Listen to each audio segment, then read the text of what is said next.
Tanse, I'm Krisanachkate. Welcome to APTN National News. Thank you for joining us.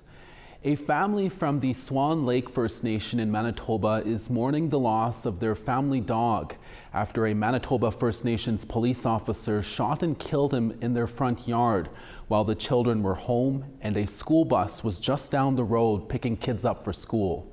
And a warning, some of the details in this story may be disturbing. At around 7:30 a.m. on Wednesday, June 11th, a MFNP member went to Candida Folder's home looking for her boyfriend. He was not there. The officer wanted to search the home, but Folder told him to come back with a warrant.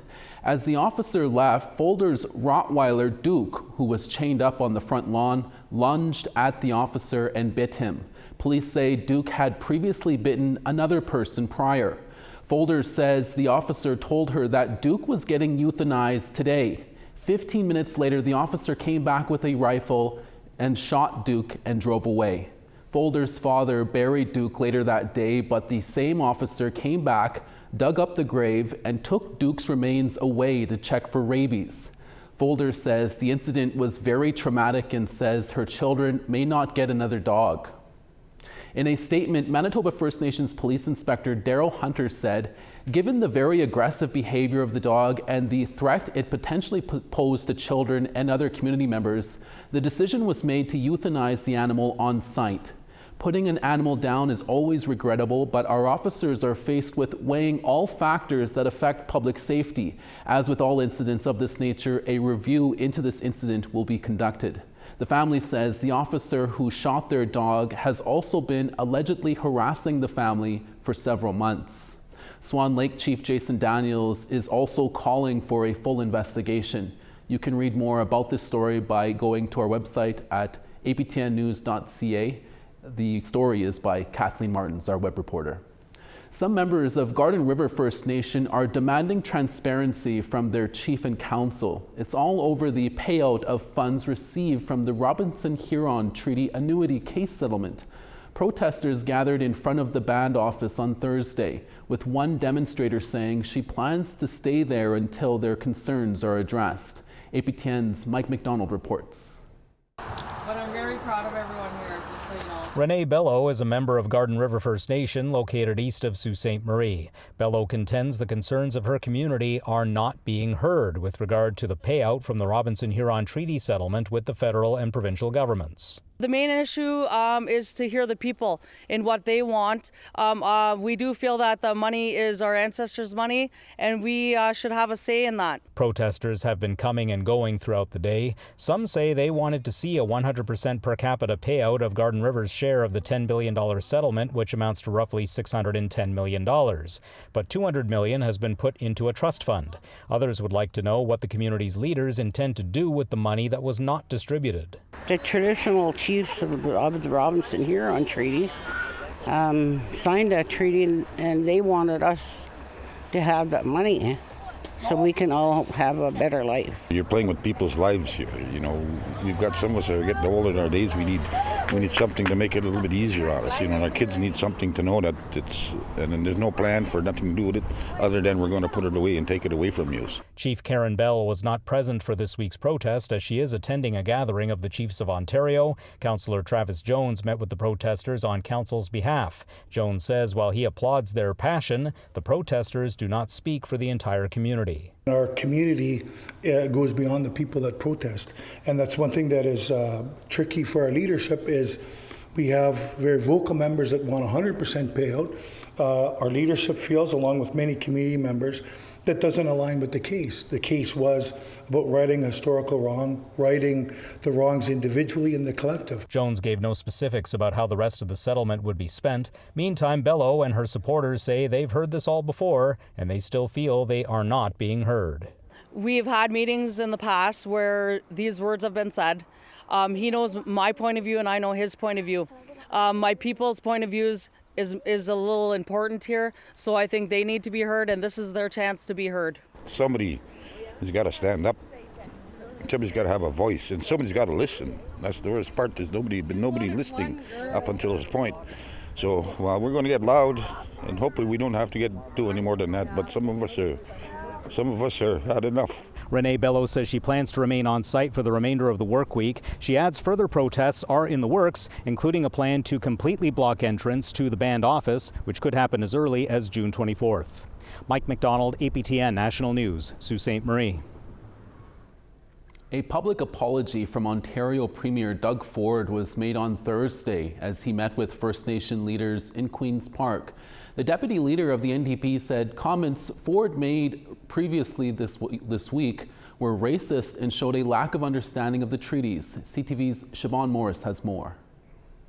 Dozens of chiefs from the Anishinaabe First Nation came to Queen's Park to meet with the Premier. It's a sit-down that began with an "I'm sorry" behind closed doors and again in front of cameras. I just want to say I sincerely apologize for my words, not only if it hurt all the chiefs in that room, but all First Nations. That was just over 24 hours after Doug Ford made comments that have been condemned by Indigenous leaders as racist, dangerous. You can't just keep coming hat in hand all the time to the government. You got to be able to take care of yourselves. Ontario's only First Nations MPP had called on the Premier to apologize. He's calling First Nations beggars. That's not the way we create relationships. Now, having sat with Doug Ford, our chiefs felt today that the apology was sincere.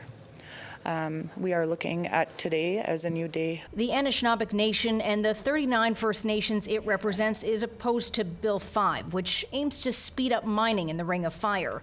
Their Grand Chief says they came into this meeting with suggestions, solutions. The Premier has made certain commitments that we're not going to speak to today.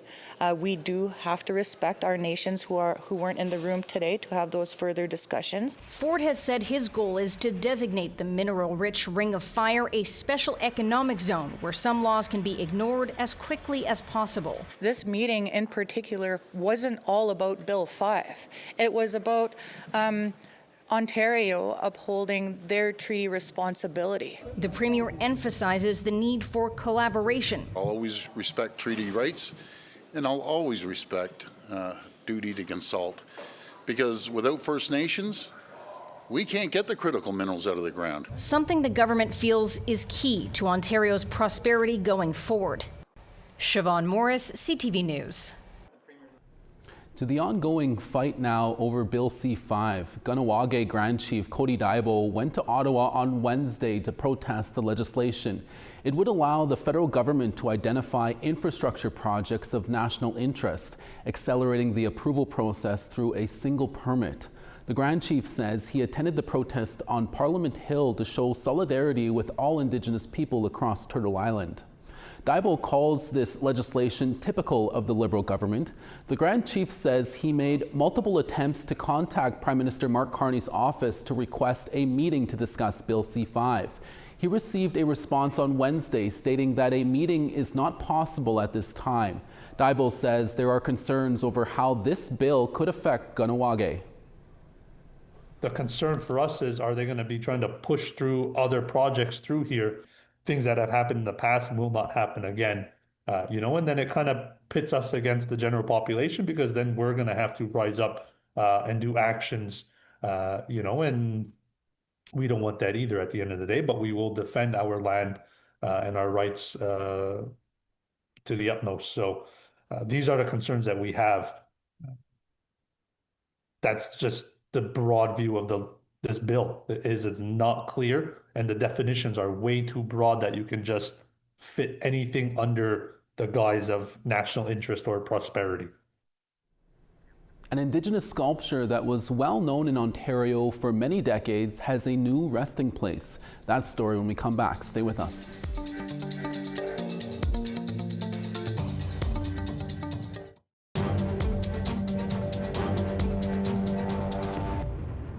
Welcome back. A 26-foot carving of an Indigenous man made from white pine was laid to rest Thursday morning during a special ceremony. A Nibissing sculpture, which was in storage for 7 years, was returned to the Canadian Ecology Centre near Mattawa in Ontario. CTV's Eric Tashner reports. It was a prominent sculpture on the North Bay landscape for 3 decades.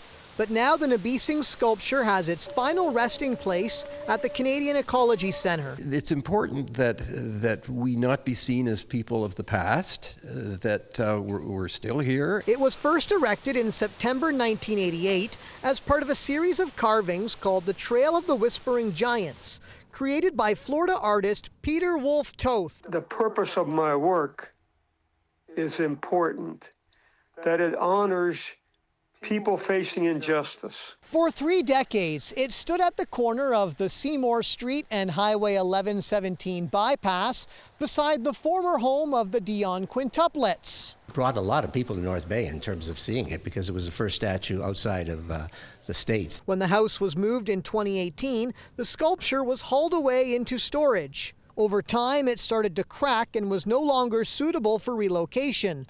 More importantly, as First Nation cultural advisor Morris Switzer explains, while it was made with the best intentions, it's not culturally appropriate today. It's not considered appropriate that any peoples, whether they're black, white, yellow, or red, to be mascots or stereotypes or caricatures.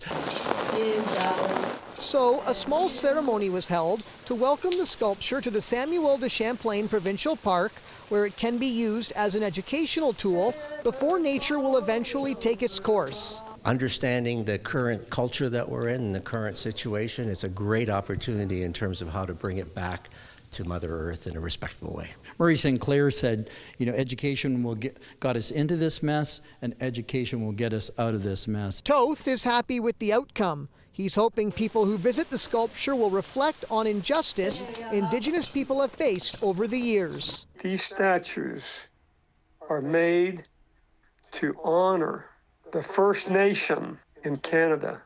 Eric Tashner, CTV News, Mattawa. This week, we've heard the insights of artists who have faced pretendian accusations and call-out culture head-on.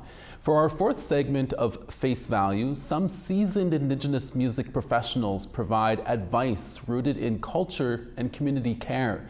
Here's APTN's Veronica Blackhawk with more. Took my identity, I'm taking it back. I am Anishinaabe, I belong to the land. Leonard Sumner is a rapper from Little Saskatchewan First Nation, Manitoba. Desiree Dorian is a Cree country musician from Dauphin, Manitoba. Both are renowned trailblazers in the Indigenous music community. The artists shed a light on our view of false identity claims. I think it's super important for young people to have an understanding of who they are and to be able to see themselves represented fairly. But at the same time, indigeneity and the face of it has always been shifting. I feel like a lot of people are realizing how important it is to protect our identity, but at the same time, we're still picking up the pieces in the puzzle of who we are as a people. Leonard suggests taking a step back to process how our collective loss of culture adds to the confusion, bringing us to the root of the cause. The way the music industry operates is they like one voice to be the punctuation for everything. When you don't have a genuine experience on a platform speaking the truth, it just makes room for a lot more lies. While the public is determined to police Indigenous identity fraud, our communities still welcome newcomers. People can participate in respectful ways, that they don't have to become the main voice. There's not one voice for community. We're just one of many. Greta, don't you get that gun now? Greta, don't you get that gun? In recent years, Desiree Dorian's seen a push for accountability in Indigenous spaces. However, the wider industry of non-Indigenous professionals are slow to catch on. What we're seeing a lot in festivals right now across Canada is buyers are booking Indigenous artists who are quote-unquote palatable to their audiences. We don't often see brown faces being presented at festivals. Desiree acknowledges that cultural identity is more than skin deep. Understanding our individual histories can help us see where we fit into these spaces. I can travel fairly easily in Indigenous and non-Indigenous worlds. And I think about that conversely with my, brown-skinned relatives. And I think if you know who you are and you know where you come from and you know where you're going, then there's no reason to be guilty about the space that you're taking up. In terms of non-Indigenous adoptees looking to benefit from Indigenous opportunities, the musicians clap back. Just because you're adopted into a family doesn't necessarily mean that you adopt all the hardships and all the history with that. You don't carry that baggage in the same way that your adoptive family does. I mean, we have so many issues in our communities, and if you want to tell a story about one of those issues that you don't have a connection to, you might want to rethink that. And we don't need anybody to speak for us on our behalf. We're more than capable of telling our own stories. For non-Indigenous folks seeking direction on this topic, Desiree suggests connecting with a trusted member from your surrounding Indigenous communities. Avoiding the conversation can alter the credibility of your platform and cause real harm to Indigenous people.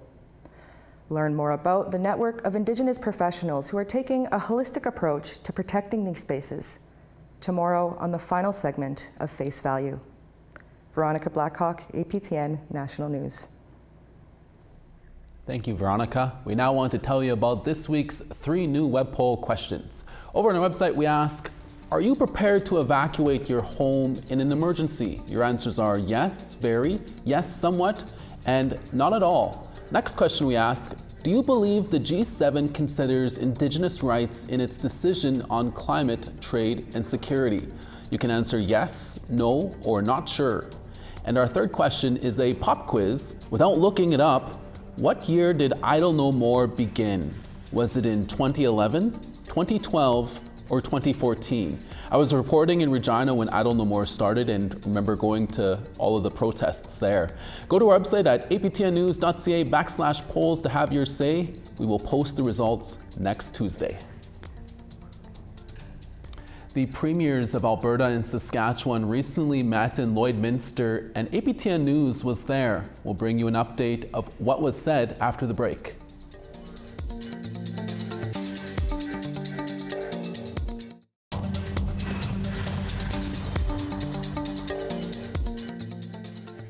Thanks for staying with us. St. John's 25, Charlottetown 23. 3 in Cartwright, rain in Happy Valley Goose Bay at 7. Zaquinay 16 and sun, Quebec City 15. Ottawa 19 and sunny there, Peterborough 19. Big Trout Lake 19 and sun, Sioux Lookout 19. 8 in Churchill, God's Lake 20 and sun. 21 in Princess Harbor, Dauphin, sunny there and 19. Partly cloudy in Regina at 17, North Battleford, sun and 16. 15 in Buffalo Narrows, Stony Rapids 9. Rain in Grand Prairie at 19, Fort McMurray 21 and partly cloudy. Showers in Medicine Hat at 19, Edmonton 20. Showers in Kamloops at 24, Campbell River 19. 21 in Prince George, Prince Rupert, sunny there and 17. 20 in Watson Lake, Mayo 27. 21 in Trout Lake, Yellowknife 11 and partly cloudy. Fort McPherson 26, Colville Lake 15. 6 in Chesterfield, Baker Lake 11. And Iqaluit 4, Aglulik, +9 and sun. The premiers of Saskatchewan and Alberta held a joint caucus meeting Wednesday in Lloydminster, the small border city situated in both provinces. Our APTN web reporter Leanne Sanders was at the following press conference with Scott Moe and Danielle Smith. We spoke to Leanne earlier. Here's that interview. Leanne, thanks so much for chatting with us. What was the focus of this meeting between both premiers? Well, I think the premiers wanted to present somewhat of a unified front to put some pressure on the Carney government over control of their resources. They talked about the commonalities that the provinces share, but also their unique identities. They do say they are fully on board with the Carney government's Bill C5. And Smith said enough is enough. She actually thinks that it should go a little bit further. She said in order to provide more social programs, more revenue is needed. And that means more resource development. And what did Premier Smith have to say to the media and what she wants from Ottawa?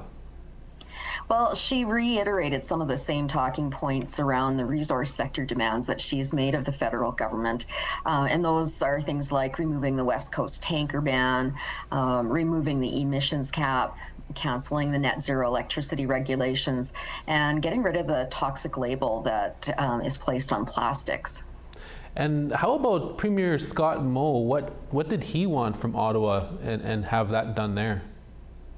Well, Moe said that Canada's top priority should be building an energy corridor that connects the northwest coast to the coast of Hudson Bay, and that would allow Canadian energy to access foreign markets a little bit more easily, such as Asia. So that was his main thing. Smith did acknowledge that getting things like liquid natural gas transmission lines and oil pipelines, Indigenous stakeholders would have to be involved in that to get the projects done, because they would cross more than one treaty territory to get the products to ports. And was there anything about how treaty rights would be impacted by all of this? When they were asked about First Nations leaders being upset with the lack of consultation on Bill C-5, both premiers pointed out they have existing programs. Smith spoke of the Alberta Indigenous Opportunities Corporation with $1 billion loan guarantee, and Moe talked about the Indigenous Finance Corporation. But they didn't really elaborate on how those investment entities fulfill the consultation requirements of UNDRIP's free, prior, and informed consent provision for projects that could impact First Nations communities. There was some late-breaking news here today on Bill C-5 this afternoon. An amendment was made to remove the Indian Act from the list of laws that the government can sidestep when determining whether a project should move forward. I guess we'll just have to see what First Nations leaders have to say about whether it's enough to satisfy at least some of their concerns with Bill C-5. So they pointed out some existing First Nation programs, but made no specific reference to treaty rights. Was this because they weren't asked specifically? Yeah, well, none of the mainstream reporters asked specifically about that. And I wasn't given the chance to ask either, as the Premier staff had cut off the questions so that the Premiers could catch their flights home. I have put those questions to the Premier's staff to ask of them. And so I guess we'll just have to wait and see if they respond to that question. All right, we'll have to leave it there. That's Leanne Sanders reporting from Lloydminster. Thank you, Leanne. You're welcome. And Alberta Premier Danielle Smith did respond to APTN News questions for that press conference. She said, "I want to assure you that Alberta's government recognizes the importance of protecting treaty rights, traditional uses, and harvesting activities both now and in the future. We are deeply committed to meaningful consultation with First Nations on projects where these rights may be affected." And that's your daytime newscast for this Friday, one day before National Indigenous Peoples Day. Dennis Ward is back for your evening newscast in a few hours. Please join us then.